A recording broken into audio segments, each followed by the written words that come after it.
So we thought it was going to be relevant to have Can sharing with us his knowledge, because clearly light and temperature have played a major role since other sources of deficit, water or nitrogen, were not on the forefront in 2016.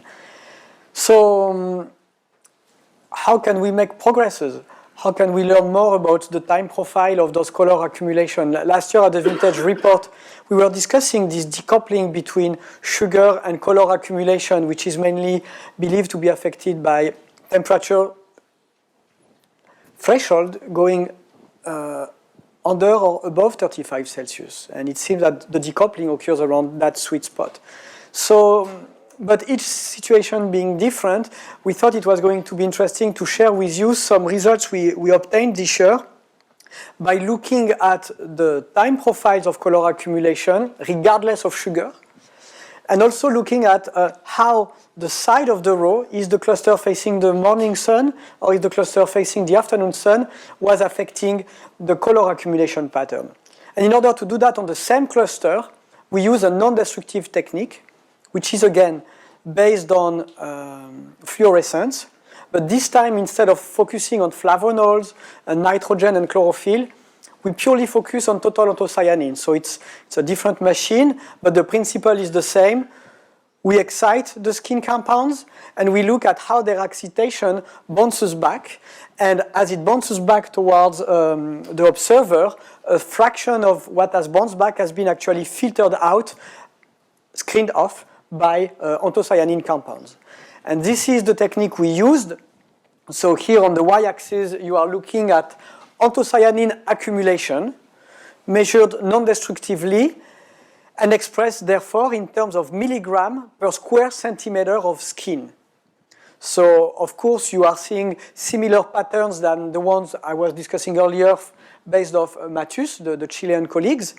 But you see that actually the picture is quite interesting, because Can was explaining that in Bakersfield, once you are reached your peak of color around 17 Brix or 18 or 19 Brix, then you have a brutal decline, and sometimes you're back to initial stage that you had at the beginning of veraison. So you see from the veraison on, it's either a constant accumulation followed by a decline, and the steepness of this decline is site dependent, row orientation, misting, shade cloth, etc.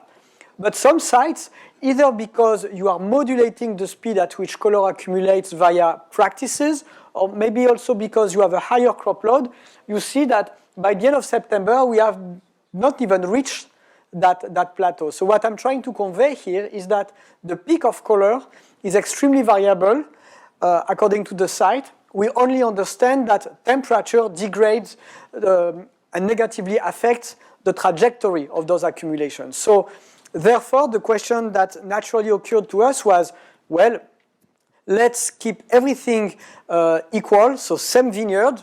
That way you look at the same ground effect in terms of heating reflection, you look at the same row orientation, you look at the same spacing, you look at the same practices. You only identify and discriminate if the sun facing in the morning or the sun facing aspect in the afternoon changes the thing. And to keep things simple, I was asking myself, well, is it like just identical twins where both sides of the row are looking the same, or are we looking at, it's almost the same, but they are actually more like fraternal twins, and each row side is significantly different from an early stage on. So in order to capture those differences, we came up with those measurement protocols. So on your left side, you are looking at vineyards where the combination of practices and decisions regarding the vineyard layout led you to have fruit maturation on both sides of the row very similar, like identical twins, so to speak. The only differences we could identify is that on the afternoon sun facing, the peak is reached earlier and is lower.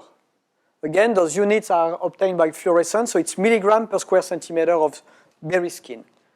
So, but the trajectory is the same. You see, from the very get-go, that's only, we are looking at that level of differences. However, in some other situations where the set of decision is different, Well, we have from the very get-go a lower initial potential of color, and the speed of accumulation mirror the same one you observe on the morning sun facing, but it's systematically 15% below. So here you have almost two very different vineyards. The potential in terms of co-pigmentation will naturally be affected, hence the sensorial properties, the amount of color incorporation into the tannins. So I thought that kind of knowledge will actually have direct consequences in terms of how should I space my vineyard, what row direction should be preferred, should I invest in a shade close system, should I invest in a misting system, should I preventively leave the laterals at the cost of not having enough light penetration early season in order to avoid that drop. So there is no simple answer. I can't tell you fraternal twins are obtained that way or that way, because another element that's key is the topography of the vineyard. The slope steepness and the slope aspect sometimes have a greater say than even your practices.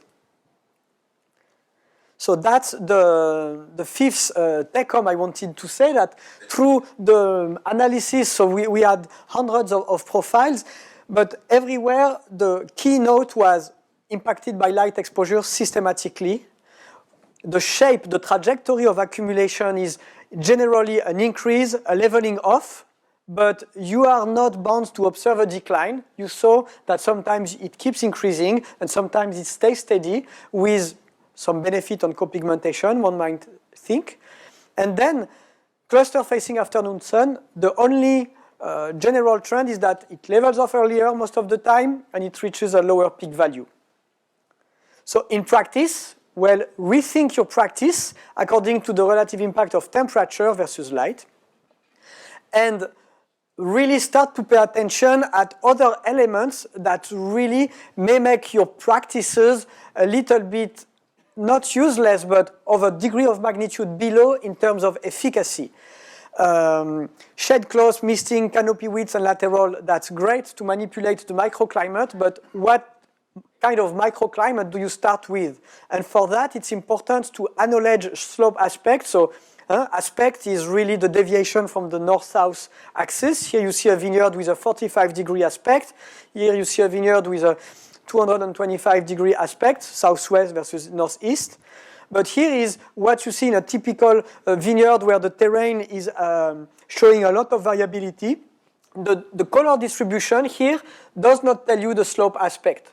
The color distribution here reflects the percentage of time spent over 35 degrees Celsius. And you see that different situation will drive different temperature regime, therefore different harvest date decision and different way of working the cap. Should you be more aggressive or should you be more soft, depending on how much time you have spent at peak value in terms of total anthocyanin. So those are the kind of reflection that the winemaker can use in order to customize his winemaking decision based on the origins of the fruit.